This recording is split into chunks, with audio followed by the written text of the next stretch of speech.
But moving on to tonight's talk, we are delighted to be joined by Graham Ogilvy. Graham is a journalist and publisher based in Dundee. He was the ghostwriter and editor on a series of military memoirs. He is the author of The River Tay and Its People and of Hillcrest, the First 40 Years. He is a history graduate of the University of Dundee, and tonight he will be talking to us about Bob Stewart. So I will hand over and I will attempt to turn in the lights.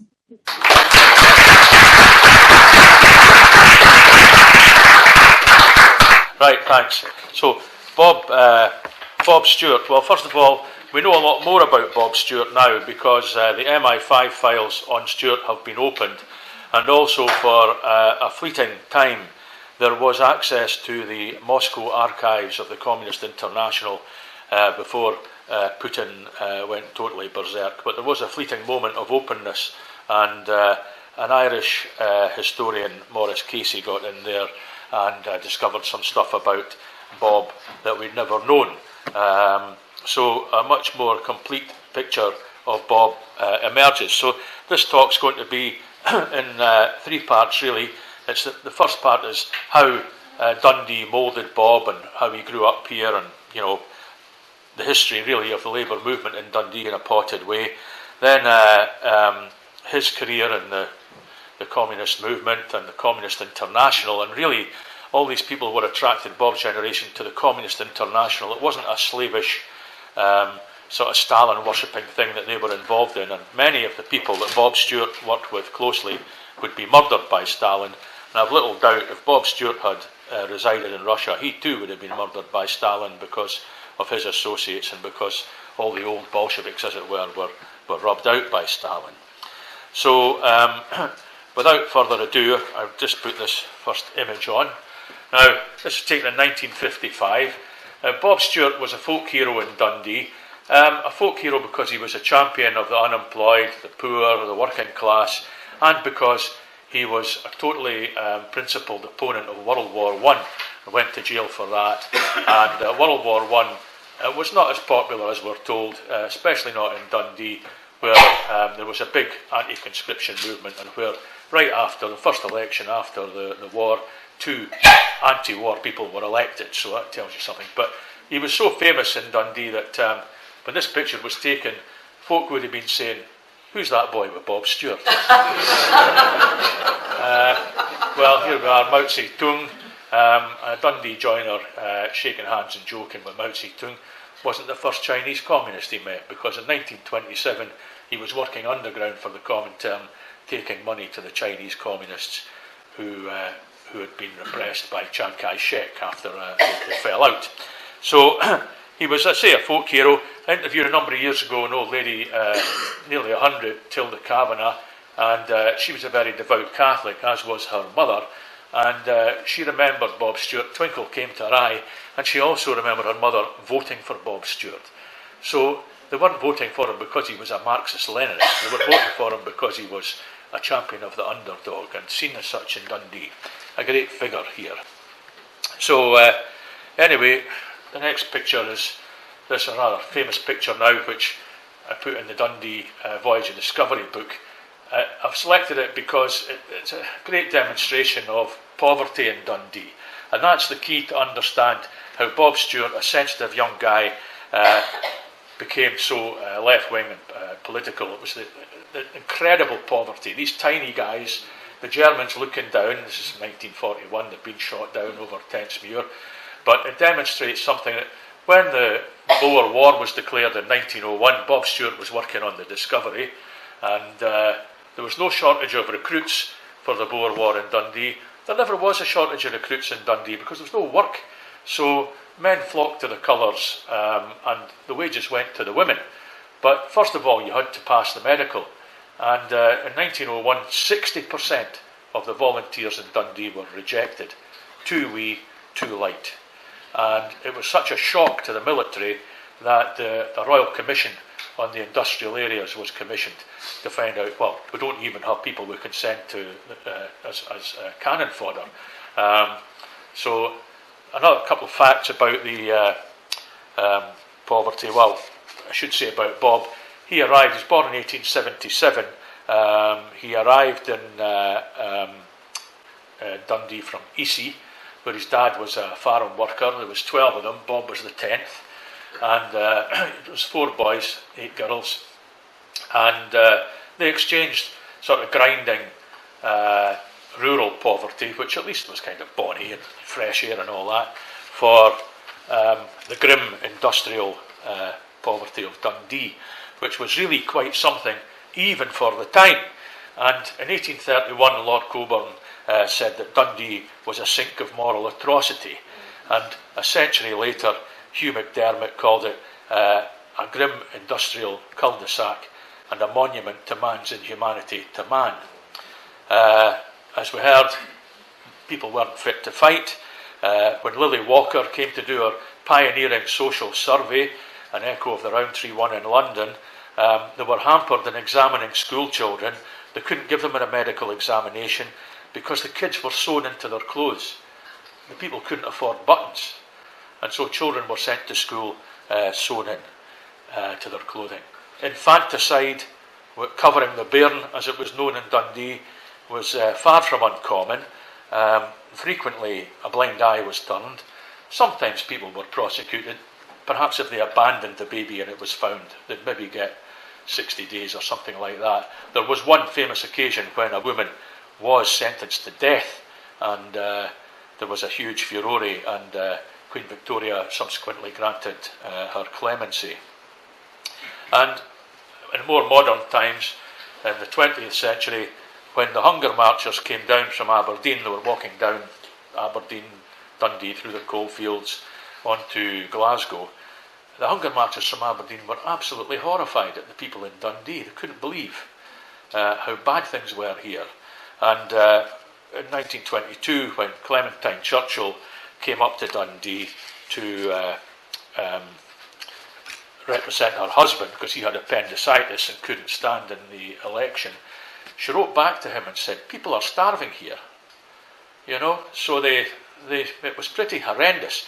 And even after Churchill lost that election, Lawrence of Arabia wrote to him and said, you know, he actually said, "What bloody shits these Dundonians must be." That was his exact quote. And Churchill wrote back to him and said, "If you saw the way they lived, they've got many excuses." So that, you know, it was, by any standards, a pretty awful place.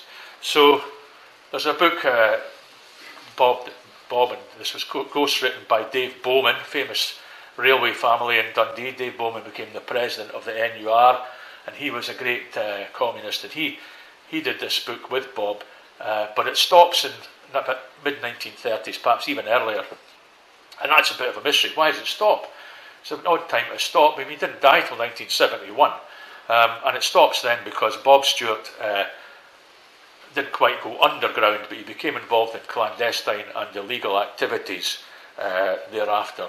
And the book just could have been so much better, but nonetheless, it's a very good introduction to Dundee history. And the bust on the front is by Jacob Epstein, a very eminent sculptor who did Einstein and all these things. So it shows the standard to which Bob was held. So he was revered, rather. So anyway, in the book we learn that Bob, from his early days, he's reading, he's influenced by these two men, Fish Palmer on the right, a Unitarian minister, lived in the Hawk Hill, George Mealmaker on the left, a weaver who lived in the Seagate. Fish Palmer, in a nutshell, I won't go into it, neither of these men are commemorated in Dundee, which is an absolute scandal. Fish Palmer was a member of the Society of the Friends of the People, and Mealmaker was the Dundee secretary of their version of that, which was the Friends of Liberty, which was a wee bit more left-wing than the Friends of the People. Mealmaker wrote a pamphlet against the coming war with France. Just sounds like, by the way, like a terrible modern ring to it. It sounds like a leaflet against Iraq, the war against Iraq. It's so modern. And anyway, and you'll see that the great John Kay has got Mealmaker holding documents here, making the point, this man's an intellectual, you can't write him off just as a weaver from the Seagate. Anyway, he wrote a leaflet, he toned it down and had it published, and he was apprehended He was transported for 7 years to Australia, where there was only 6,000 people in, European people in Australia at the time. It was the other side of the world. A large number of people died on the way there.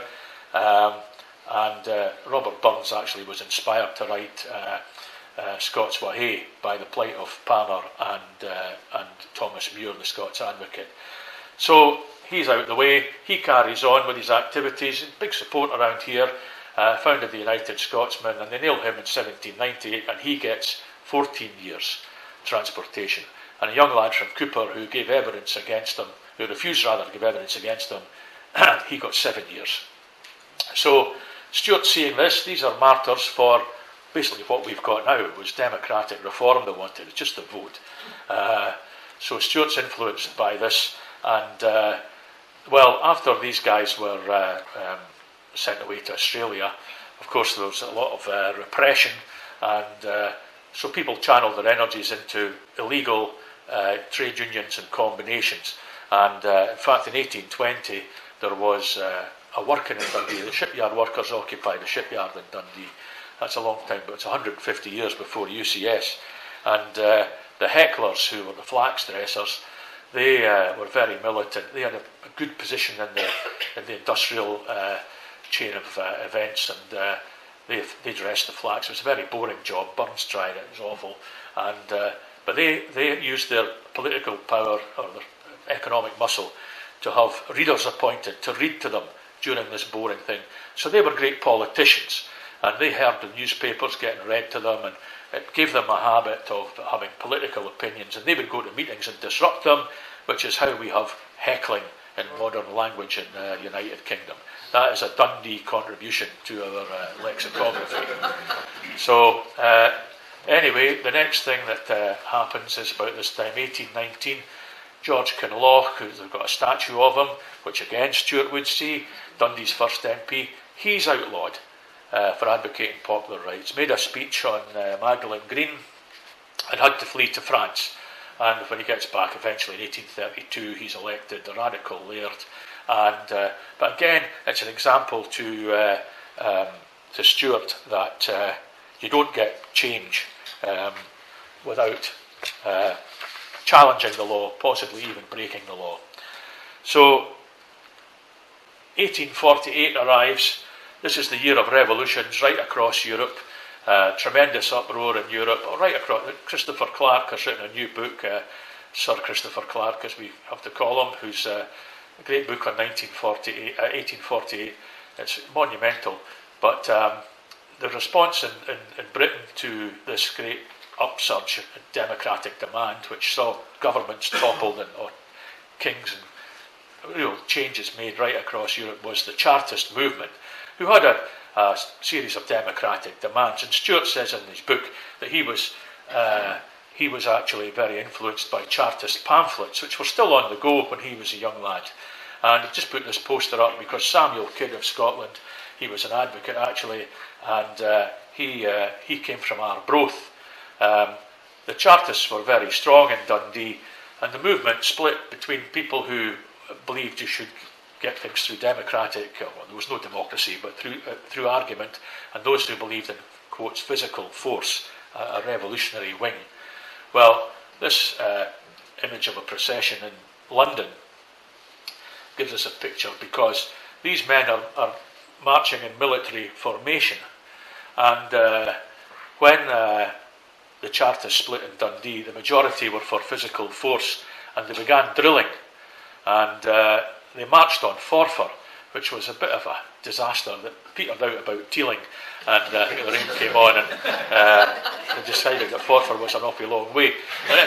But anyway, after that, a lot of them had to flee, but the pamphlets still circulated, and then people, once again, there was heavy repression, and they got involved with the radical movement and trades unions in Dundee, and the Burns movement, and the statue, the Dundee Burns Club in 1860 was started by radicals, and the statue in 1880 was also about Burns giving us democratic rights, or demanding our democratic rights. So 1848 and all that, and then right after 1848, something truly amazing happens. And Marx and Engels just can't believe this. This man, the Che Guevara of Germany, who has been sentenced to death in absentia, Peter Amand, this biography has a foreword by Oscar Lafontaine, former German foreign minister, very well known in Germany, known as the Red Wolf, turns up in Dundee. And he lives in Broughty Ferry, and he teaches German at the high school for 40 years. And he teaches German by day and revolution by night. And he's still involved with Marx and Engels, and he makes contributing notes to the development of Das Kapital and all this. And indeed, Marx's daughter comes up to see him. And this is, for me, the missing link. How did Marxism arrive in Dundee, if you want? And this is how it arrived. An actual contemporary of Marx and friend of Marx and Engels. But they're laughing about it. They can't believe he's turned into a school teacher in Dundee. As I say, he lived in the ferry. But there he is. And because of his activities in 1871, the next big date for revolutionaries, you had the French Revolution, 1789, 1848. The next big date is 1871. The Paris Commune, the French working class seize Paris after they perceive it, the ruling class has betrayed them, and to the Germans, Prussians who've surrounded them. And Karl Marx forms the first international working men's association. And Dundee Trades Council in 1871 writes to obtain membership.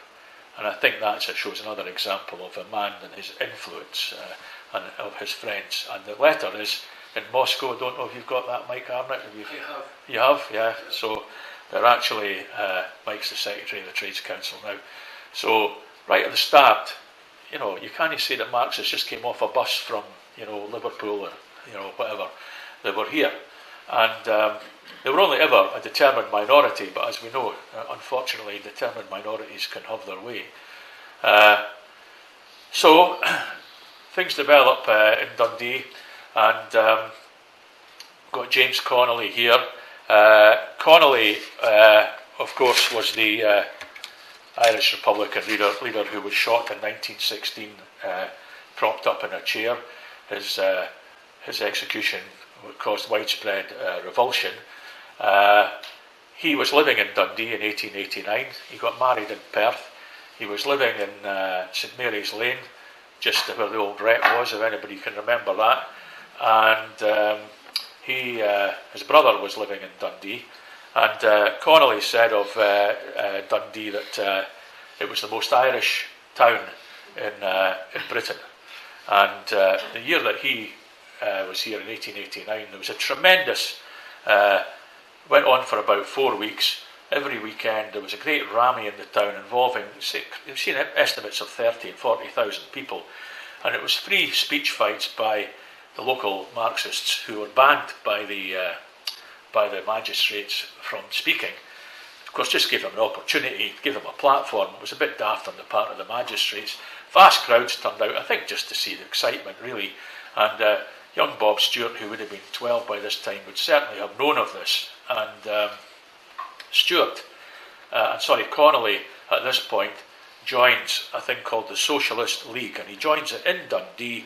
And the Socialist League has been set up by Karl Marx's daughter and Friedrich Engels, and it's the daughter that came up to Dundee to see Amand. So, I've little doubt that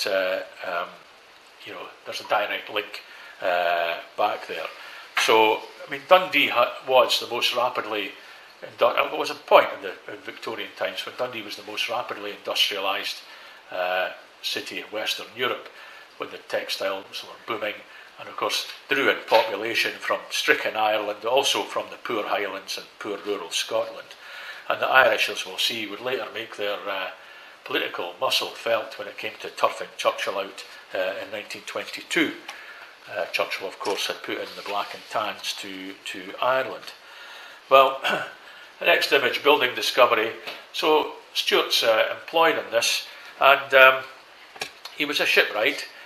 He'd started off a half-timer in the mill. Education Act had just been introduced, so he got a bit of a part-time education. He was a bright lad. He always had multiple other jobs. He sold the papers. There was a Liberal paper in Dundee he sold. The gaffer in the mill used to get him, he couldn't read, used to get him to read the papers to him, shades of the hecklers there, so Bob was getting influenced by these liberal ideas. He, in 1895, he was in the Union in the shipyard, but in 1895 he joined the Independent Labour Party, but he wasn't really active in it. It was the same year in Dundee that the ILP stood its first Labour candidate in Dundee, James MacDonald, who was the Secretary of London Trades Council, Scottish, born in Edinburgh, but he was also a Marxist. So there was lots of action kicking around with these guys, but Bob was more focused on the temperance movement because one of his brothers had become an alcoholic. And he was a God-fearing man, Bob. He was a Christian, and he was in this order of temperance. And he was very, very, to the end of his days, he was very fanatical about this. So he wasn't really involved in all the lefty thing at that time. Anyway, he got married just after this picture's taken, 1902. He was married in the church to Margaret, but then stricken with a terrible recession, mass unemployment, once again in Dundee, and he goes off to South Africa to try his luck there. And he writes in his book how he packed his Bible and his copy of Burns and went off to South Africa. So that's the kind of man he is, you know, a skilled working man at that time. He's not a revolutionary or anything like that. So off he goes. He was pretty horrified at the racism in South Africa. And then he came back and, well, he had a number of dead-end jobs. He was a door-to-door salesman, he was a waiter, and it was all pretty grim. But anyway, things were changing too, and he got involved in politics, and he became, with his fanaticism for the temperance movement, he became a full-time organiser for the Scottish Prohibition Party, which was a Dundee thing, despite his Scottish title, and he was actually elected to Dundee Council in 1908, one of two prohibitionists. I think the other one was Neddy Scrimgeour, who would eventually become an MP, toppling Churchill. And so his lasting claim to fame in his municipal adventure was that he got the trees in Blackness Avenue planted as a work creation scheme. That was his claim to monument in Dundee. But society is changing very rapidly at this point, and in the run-up to World War I, there's a tremendous upsurge in industrial militancy and demand for social change in Britain. And it used to be thought that, you know, all the changes that came about after World War I were caused by the horrors of World War I. Now historians think that possibly World War I delayed inevitable changes that were going to come. I think it was a delaying factor because it was incredible what was going on. Here is an image. If you go and search on Google, put in Dundee Carter Strike 1911, there's actually a film of it. It must be one of the earliest films of an industrial dispute. And this was a scab, and the police were out to protect him. And this is down at the back of the Caird Hall, what was where the Caird Hall is now, and Whitehall Crescent up there.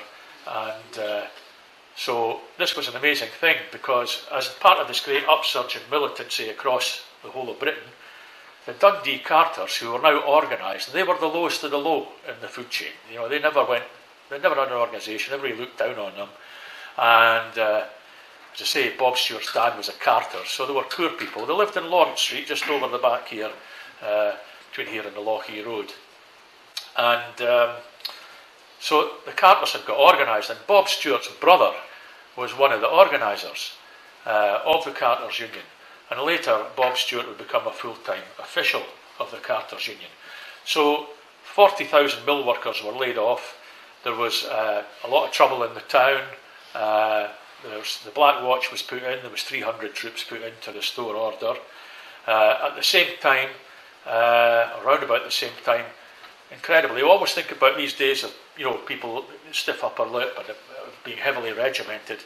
There was a school strike in Britain, and it went right across Britain. Kids from the East End of London to Wales to Dundee went on strike, and Dundee was no exception. They broke a load of windows. I can't remember, 50 to 100 windows were broken. There was about a dozen schools out, and they had demands, ban the belt.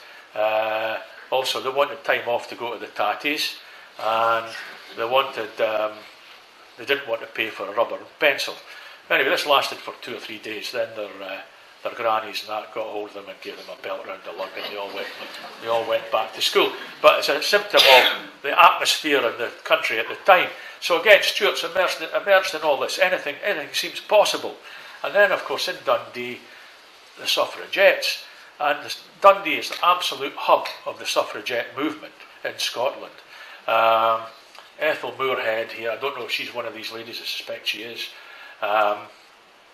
They're organising a campaign not to take part in the census. If you don't have a vote, don't send in the census. That was probably the least militant of their activities.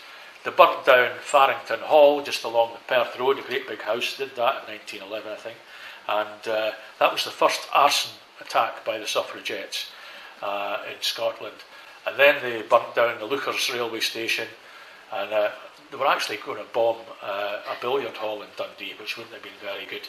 But and Ethel Moorhead was later convicted of trying to burn down Burns's cottage. So, and Bob's sisters were involved in the suffragette thing. They were very left-wing, 2 or 3 of his sisters. So, again, this is all happening. So, big change. And then, a picture here just shows you why they should be getting some social improvement. These lasses are cheery, but I don't know what health and safety would have to say. These are rope workers in Dundee, 1911. You'll notice the bare feet. I'm not sure which of the rope works it is, but I put it in there, it's a good picture. And again, part of the great upswing of popular demand. Famous picture, here's Mary Maloney, the Irish suffragette, with her bell, ringing out Churchill. They were not in any way supine or doing what they were told. And Churchill, of course, would later pay the price when he was defeated. He said he was in Lochee, he was faced by an audience of lions with communist teeth, he complained. Anyway, Bob Stewart actually tried to convert him to temperance, but he didn't have much luck with that. Well, now disaster strikes. War is declared. We're involved in this dreadful war, and this is the Black Watch departing from Dundee station there, and 4,300 Dundee men are killed. No shortage of recruits at the start, partly patriotism, partly he's a job. There was never any jobs for the Dundee men, so they would go, and of course the women got the wages, so everybody's happy till about 1915, the battle will lose, and then they'll start getting killed. It's no so funny then. 1916 comes, and the British government introduces conscription, and this is not popular in Dundee, and in many other areas, but in Dundee in particular, it was not popular, partly because of the Irish population who'd had the rebellion crushed, and with great cruelty. They were pretty disaffected now. They were not keen to go. Also, the Somme had been a disaster, 60,000 men killed. And the Battle of Jutland, the British Navy probably technically won it, but it didn't look like that, and it wasn't the great victory they'd been expecting. And indeed, when the ships came back into Rosyth, the dockers pelted the sailors with coals. So there's a lot of disenchantment about this, and there was a big no conscription movement in Dundee. They had a meeting every Sunday, 1,500 guys attended, and it was never challenged. Whereas the same meetings were held in Glasgow, Edinburgh and Aberdeen, there was fighting, and but Dundee, it was never challenged, and over 100 guys were court-martialed and sentenced. And one of them was Bob Stewart, who by now is a full-time official for the Carters Union for Dundee in the northeast of Scotland, and he's been opposed to the war from day one, and he's moved to the left quite dramatically. He's gone from being this Christian, he's now very left-wing. He's a Marxist, really, and he's been in association with Connolly. He was working with Connolly before the war, and he was working with John Maclean, the great Clydeside socialist. So he's in the jail. He was in the jail from 1916 to 1919. He was in various jails, Dundee jail, Carlton jail. Well, the worst one was the Wormwood Scrubs, which was pretty horrendous. And there's a picture of him here. Now you'll see he's disfigured across here. He was injured in a shipyard accident. He's lucky not to lose his sight. And this was a postcard that was published in Dundee. He wrote, when he was in the Carlton jail, a series of prison rhymes, which were published as a wee book, but they were also done as a card, fundraisers. And here on the back, his military, anti-militarist version of a man's a man for all that. And you'll see he's got reference here to when workers over all the world unite. So as workers of the world unite, he's moved away from this sort of Christian idea to a more social Marxist idea, really. So, well, here's a picture of him. Now you can see quite a change. This is in 1921. A changed man from what we saw earlier, 4 years earlier. He was the conditions in Wormwood Scrubs were terrible. They're terrible now. They were even worse then. One of the men died. There were several hundred of them in there. And like I say, he was held till 1919. And the rule there was absolute silence. There was no speaking at any time to anyone. And on top of that, Stewart was in solitary confinement quite a lot. So people went mad, literally. And you can see this has had later pictures of Bob. He looks better, 10 years on, he looks a lot better. So he's standing for the Communist Party because in 1920 he's taken his Dundee Socialist Prohibition Party that he's got, and he's gone to the founding conference of the Communist Party, and they're setting this party up, and it's inspired by the Russian Revolution, but they're all idealists, and they're really enthused by the idea of the Communist International. Karl Marx had the first international, the Socialists had their second international, which people became disillusioned with because they didn't stop World War I. And this was the people now that the revolutionaries of the world thought were for the Comintern. And that's what this is about, really. Stewart and them are all about the Comintern, not so much about being Russian agents, which effectively they became, but they didn't intend to be. So here he is standing in Wales. Well, this picture actually might have been taken. He got a 6-month stretch for sedition in Wales, and with hard labour. He's getting an old guy now for doing hard labour in the jail. 1877, 1921, you know, he's getting on about 50 or so. So he's getting close to it anyway. So, but here he is now. He's in this Communist Party, and he became the eminence grise of the British Communist Party. He was the absolute man who kind of ran it and was the go-to guy, but became behind the scenes later on. Well, how did he get involved with all this spying malarkey? When he was the Scottish organiser of the Communist Party, about 1920-21, this bloke turned up. This is Mikhail Borodin, pictured in China. He was a very, very prominent Bolshevik, and he was a leader of the Comintern. He lived in America. He'd been exiled in Siberia and all that, and a friend of Lenin's and so forth. And he was a very gifted man, and he came to Scotland to see about sorting out the Communist Party. And the police got wind of this, and he was arrested. And Bob Stewart was with him when he was arrested. And he got 6 months in Barlinnie and then deported. Incidentally, he said that Barlinnie was colder than Siberia, and he knew both. So while he was in the clink, Bob and them were taking him food and looking after him, and you know, you could bring food into prisoners. So he got out. He went back to Russia, and Lenin sent him to China, and he was the right-hand man for Sun Yat-sen. And he ran South China, actually. Very powerful man. But he ended up in a Stalinist labour camp and died in a gulag, you know, after the war. So didn't do much good personally.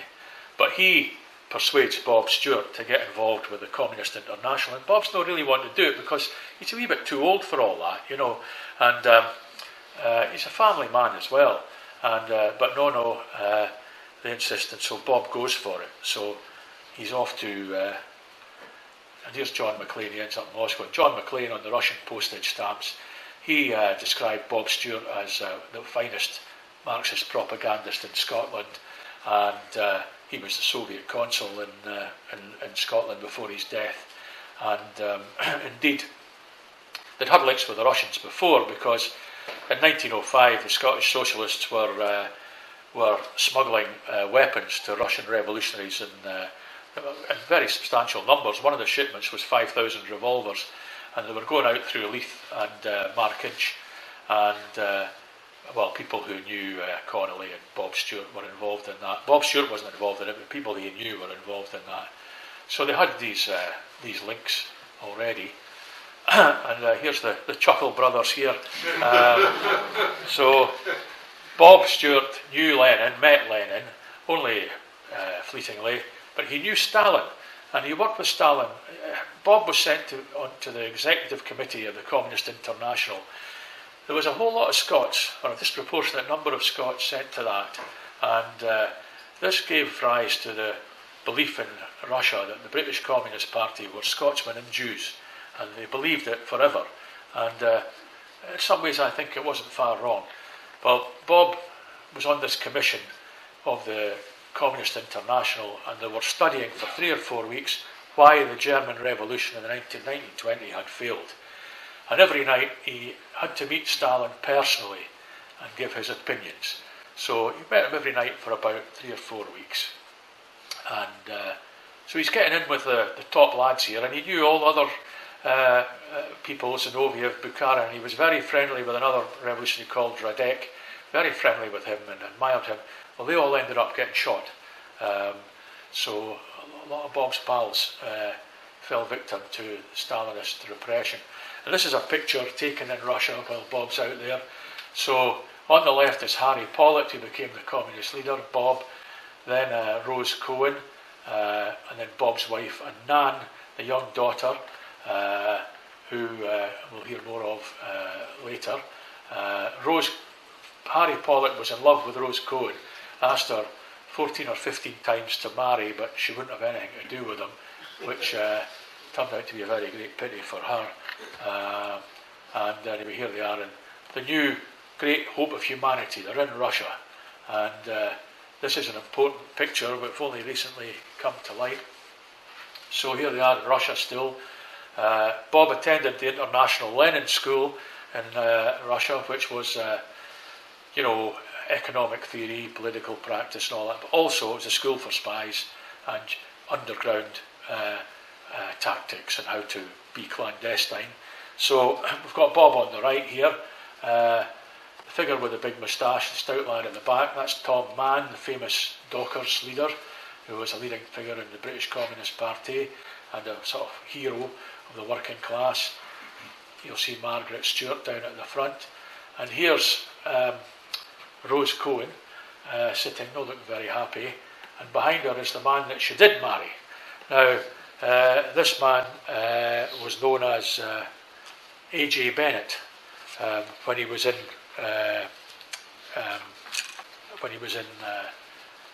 Britain. He was known as Harry Goldfarb when he was in America, and he was known as Humboldt when he was in France. And his real name was General David Petrovsky of the Red Army. He was a Jewish Bolshevik communist who would be dashing to Rose, of course, who also came from the East End of Russian heritage, a Jewish lady, and she married him. He was never caught by MI5. He was in Britain on and off for 5 years. But when he lived in America, which is why he had an American accent, everybody here believed he was American, he unfortunately shared a flat in Brooklyn with Leon Trotsky. So when the brown stuff hit the fan, it was good night for Petrovsky, and unfortunately it was good night for Rose Cohen as well. Petrovsky was shot in 1937, and poor old Rose Cohen was shot just afterwards. Really terrible. Trumped up charges, just a lot of absolute nonsense.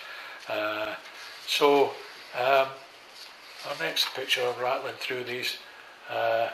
Again, this is Bob and Margaret. That's at the grave of John Reed, He's spending the American 10 Days Shook the World, the journalist who died there, and he's spending quite a lot of time in Russia, where he's acting as a courier for the Communist International. He's taking money and instructions to France, Germany, Scandinavia.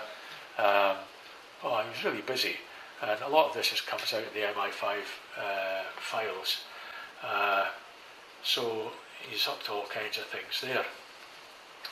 Well, this is just a still of Lenin's funeral, because Bob Stewart was actually requested to form a part of the funeral cortege. He was part of the group that brought Lenin's body back to Moscow from Gorky. So it's an obvious contradiction, but Bob Stewart is a sort of one of the aristocrats of the communist movement. You know, he's right in there with the bricks. Our next picture is a good one, family picture here. Well, there's Bob sitting down, mid-20s.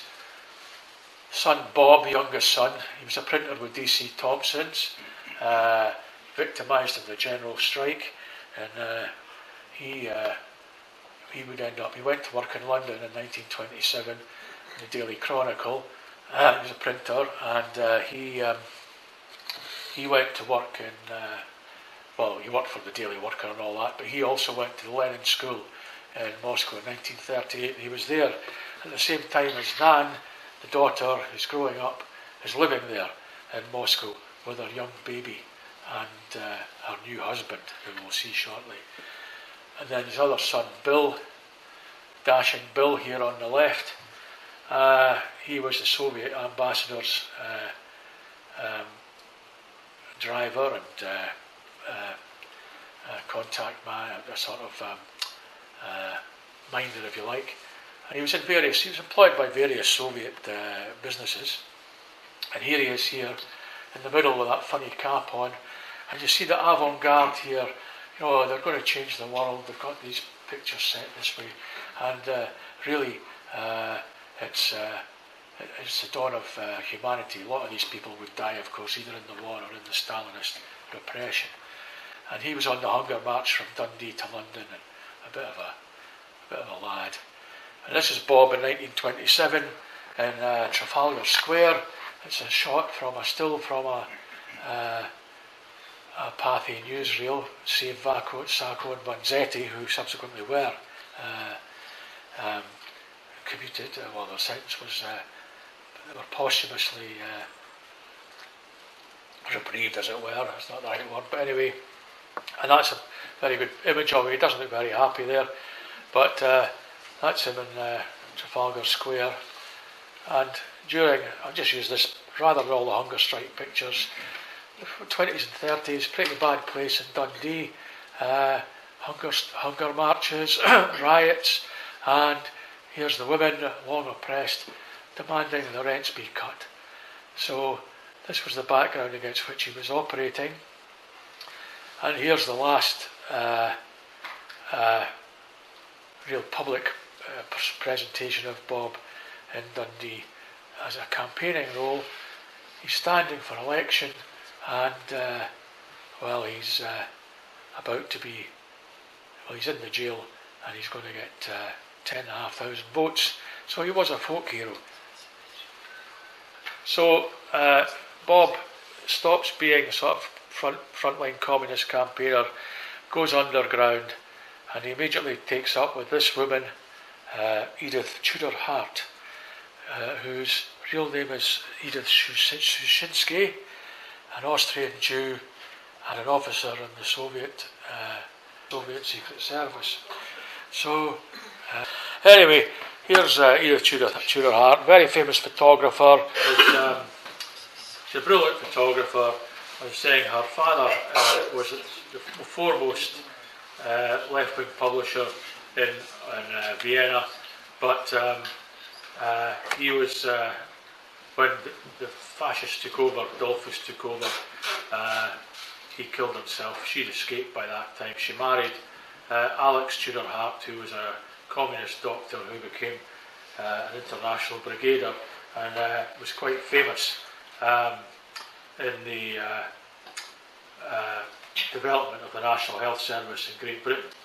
So she then sort of gravitated to Bob Stewart when she arrived in Britain, and she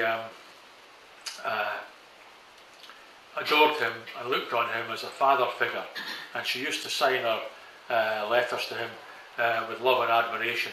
And I think that Bob became the kind of, and he was also, for them, he would be an admirable man, you know.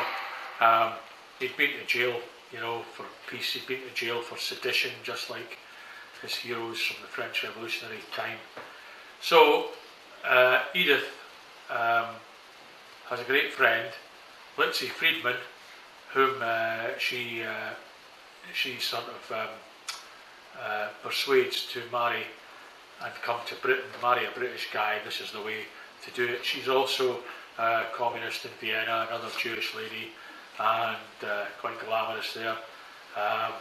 She survived. She ended up in East Germany, so she married another British guy to get out to come to safety in Great Britain. She married this man, Kim Philby, who needs no introduction, it would appear. So there's a couple of points to make about Philby shortly, but she introduced, that's to say Edith, introduced this man to Philby. This is Arnold Deutsch, brilliant super spy. He was Austrian as well, and he actually recruits Philby into what would then become the KGB. And Edith Tudor Hart, she went around talent spotting, getting people from Cambridge and into this Cambridge 5 network, but also Oxford and various other spies as well she was involved with. She was very lucky not to be caught. We've got time to go into it, but anyway, Arnold Deutsch was a super spy, and he disappeared during World War II. They think he was on his way to America and he was torpedoed, but nobody really knows. He wasn't killed by Stalin, but that was only luck, I think. Again, the point to make about these spies is none of them were Russian. They were all foreigners, Austrians, Czechs, God knows all what, who were internationalists, you know. So they saw themselves as fighting for this great common term, this great internationalism. So anyway, that's here's Philby on the postage stamps in Russia. He became a colonel in the KGB, and unlike a lot of the other ones who were idealistic common term, he was pretty full on with the KGB from day one, and they didn't get on very well in Moscow, to say the least. So Stewart's disappeared from the scene. What's he doing? He is, among many other things, he's helping to organise the International Brigade here in Spain, fighting to stop fascism. Here's a reference to Tom Mann. Here's Harry Pollitt saying, "Keep the fight going, lads. World War II will soon be upon us, and Franco will be done in along with the Hitlerite regime and so forth." That was the great plea. But anyway, there's another picture that some will be familiar with. There's some of the Dundee volunteers with some of the guys that were killed outside the Cairn Hall. Those who know will know Tom Clark in the middle between the two guys with their raised fist, the Dundee Trades Council Minute Secretary. Another picture on the right here, just some brigaders, but in the front, Bob Cooney, International Lenin School, Scottish from Aberdeen, behind him Peter Kerrigan. Bob Cooney was the political commissar, Kerrigan was the previous political commissar, 2,500 international brigaders out there, and anyway, about 20%, 25% of them were Scottish. The Scots were very strongly represented. The top picture is the Scottish Ambulance Brigade out there, with a guy next to the lady in the sort of kilt, looking a bit like Franco, I always think. So they collected money for an ambulance in Dundee and they drove it down to Spain. Stuart's busy, and what he's doing is he's liaising with the Comintern, because this was all these international brigaders who came from all over the world went to fight in Spain. They were basically the Comintern army, and that's how a lot of them saw themselves. And the records of the Comintern of the International Brigade are in Moscow, and Stuart is interviewing people to see if they're fascists, if they're spies, if they're nutcases, if they're adventurers. What are they? Are they going to be suitable for the coming fight? And my suspicion is he was probably also talent spotting for Soviet intelligence work.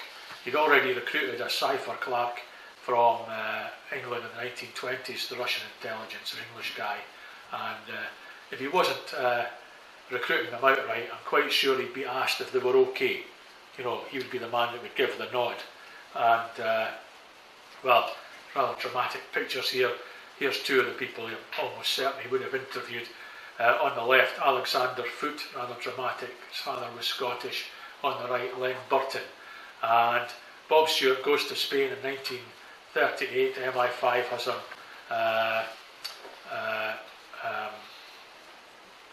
charted going there. We don't know why he was there, it's a bit strange. Anyway, the same year, these guys, after Bob's been out, pitch up in Switzerland. And both international brigaders, but they haven't come through the Scottish communist machine, if you like. They're kind of peripheral, they're new to the movement, they haven't come through the hard school, so you know they're the kind of boys that would be of interest to Bob. So when they get to Switzerland, they meet this woman, Ursula Kuczynski, German. She is a colonel in the Soviet military intelligence, the GRU, not the NKVD. And well, it's quite fascinating because she sends Foote, she's teaching them how to work the radio, and later on Foote would become a guy who would, he worked with the Lucy Spiring, which is amazing spiring in Russia, in Switzerland, and he was on the radio for 20 hours a day transmitting intelligence that came from, amongst other things, German High Command. It was a hugely successful operation. But anyway, she sends Foote in 1938 or thereby, go to Munich, we need to establish a base there. A lot of our people have been rounded up. So he goes out and anyway, gets to Munich. He's got money because they've got resources. He gets an apartment and he goes to this restaurant called the Osteria Bavaria, and when he's there, in comes Adolf Hitler and his entourage for lunch. So he can't believe this, and he gets the word back to Switzerland. He's pally with the waiters, and the waiter says, yeah, he comes here a lot. He's a vegetarian, he always has the same thing, he has eggs, mayonnaise and this and that. So he gets the word back, so Sonia gets in touch with Moscow. Moscow says, send Len Burton in case Foote's lost the plot. Burton goes out, they're having lunch, sure enough, Adolf Hitler comes in, and they're kind of professional, and they're a bit surprised at how lackadaisical Hitler's guards are. So he goes back to Switzerland to go back to Radio Moscow, game on, we're going to blow him up. Foote is not very happy about this and can see it all ending very badly for him personally, but Burton wants to continue, and so does Agent Sonia. So basically, there's a guy going to come and teach them how to make a bomb. Unfortunately, he blows himself up. So Sonia has to improvise. Well, she knows the bits and pieces about making a bomb, so they get busy making this bomb. And then, unfortunately, the Nazi-Soviet war pact is declared, and Moscow radios, all the bets are off. So, never got to kill Hitler. But that's the type of people that Stewart was interviewing, and that's the type of activities they were doing. So when Ursula gets to London, she marries Burton, and thereby they get into Britain. There's a bit of a pattern here of all these female spies marrying British leftists to get in. Her brother Jurgen Kuczynski is here, and he's a brilliant economist, and he introduces, he's got a friend, this man, Klaus Fuchs, who was working in Edinburgh with Niels Bohr, also a German Jewish communist refugee, and he is recruited by Sonia, and he becomes the greatest atom spy, and he gives the Russians, he goes to work with Oppenheimer, and he gives the Russians all the goods on that. So while all this is happening, Nan Stewart's living in Moscow. She's met this guy, and this is what we didn't know till very recently. The word was that she'd met a clown, a guy that was a clown in the Russian circus, but it wasn't true. This is who she met. She met this guy when he was in London. They were both working for the Soviet trade organisation called Arcos. His name is Anatol Kaminsky, another Jewish guy as it happens. Came from a Bolshevik family. He's a brilliant economist also. She marries him. She's living in Moscow. They have a kid. The kid is called, the wee boy called Gregor. And he's named after this man's brother. Here he is, Grigory Kaminsky. Grigory Kaminsky is an old Bolshevik. He's a doctor, and he's the Soviet Minister of Health, and he's in charge of the Soviet health ministry, as I say.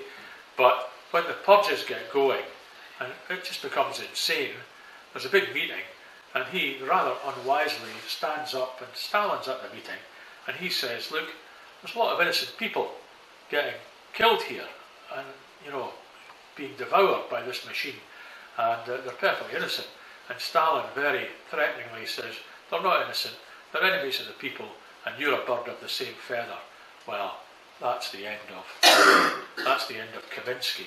So he's arrested and shot more or less immediately, and unfortunately he's arrested, and so is his two brothers. There was 4 of them, and he disappears into the Gulag, and in 1941, after the Germans invade, he's executed. A whole lot of supposed enemies of Stalin are executed after the Germans invade, and he's one. And the Stuarts don't find out what's happened to him until 1956, when, of course, the great secret speech is made, and these guys are all posthumously rehabilitated. So, pretty sad. And this, in fact, is a family picture of the Stuarts, taken by Edith Tudor Hart, the family photographer and noted spy. The wee boy, this is the grandchildren, the wee boy is actually Grigor Kaminsky.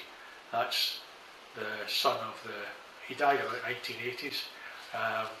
That's the son of the man who was executed. And, well, it was all very sad. It led to a huge bust-up between Nan Stewart in 1956 and her father and Harry Pollock.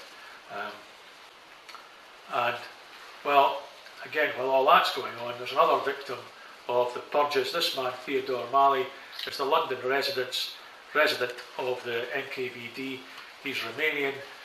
He was a Catholic priest. He became radicalised by the war, First World War. And Malley is summoned back to Moscow. Insanely, he goes back, and of course, he's immediately shot. But this creates a big problem, because Edith Tudor Hart has got a good spy ring going, these men, and all of a sudden they can't get the stuff back to Moscow. So what are they going to do? Because Malley's gone. So what happens, the solution is Tudor Hart takes the stuff from Anthony Blunt, the bottom left-hand corner. She gets the stuff from him.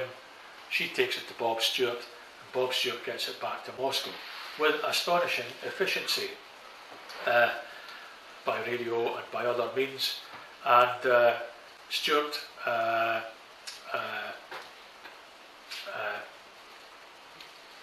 in fact, I should say that some of the cabinet decisions that were taken were got back to Moscow within 5 hours of the British cabinet. They had them in Moscow.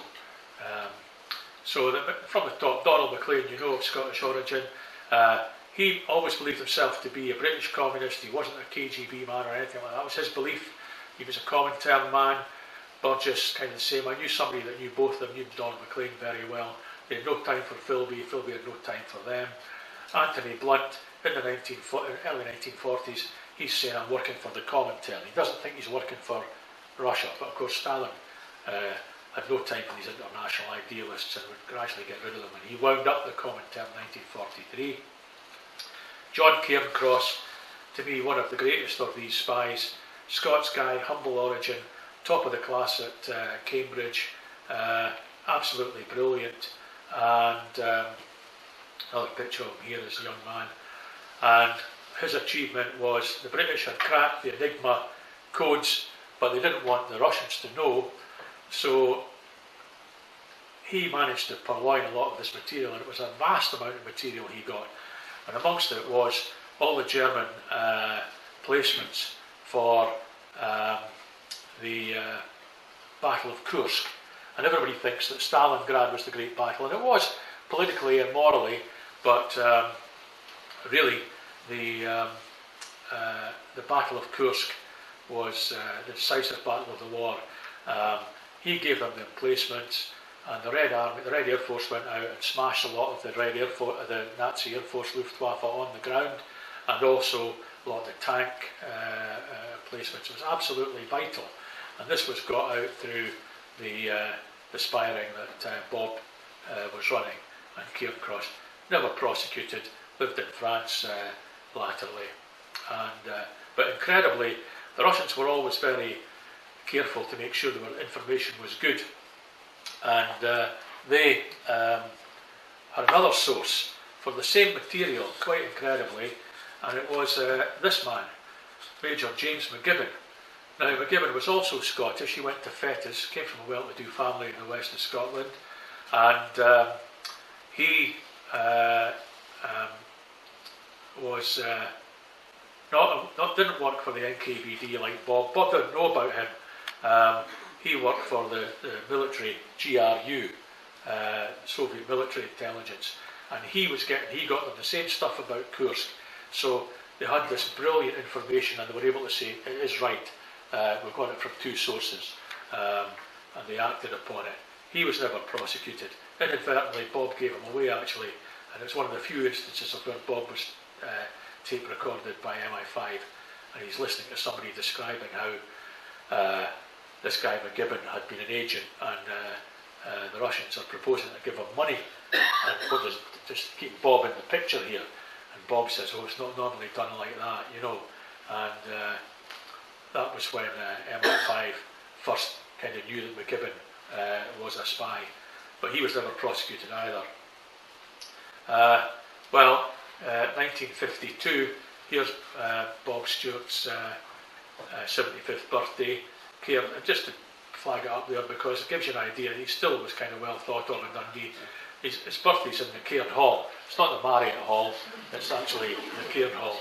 And you'll see Abe Muffet there, the miners' leader, Dave Bowman, that wrote the book, and Bob Cooney, the old political commissar. There's Bob and Harry Pollitt. Well, when Anthony Blunt was unmasked in the 60s, MI5 went round again to interview Bob Stewart, and the head of MI5 said, "You're wasting your time, you won't get anything out of him. He's a disciplined soldier." And they didn't get anything out of him, didn't get anything out of Edith Tudor Hart either. There was a little, I should tell you, a little bizarre little Dundee connection between Anthony Blunt and Dundee, and that is a number of years ago, probably 25, 30 years ago.